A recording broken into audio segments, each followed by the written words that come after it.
চট্টগ্রামের ঐতিহাসিক আন্দরকিল্লা শাহে জামে মসজিদ। এই মসজিদের কেল্লায় একসময় মুঘল ও পর্তুগিজ জলদস্যুদের আস্তানা ছিল বলে কথিত আছে।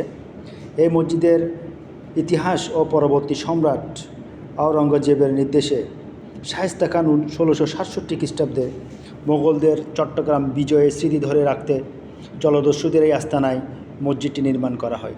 তখন থেকে এই মসজিদের নামকরণ করা হয় আন্দরকিল্লা শাহে জামে মসজিদ। প্রতিষ্ঠা লগ্ন থেকে মানে 1667 সাল থেকে এই মসজিদের ধর্মাবলম্বীদের ব্যাপক আনাগোনা শুরু হয়। সেই সাথে আওলাদে রসুল গণ এই মসজিদের ইমামতি নিযুক্ত হন, যার ধারাবাহিকতা এখনও বিদ্যমান।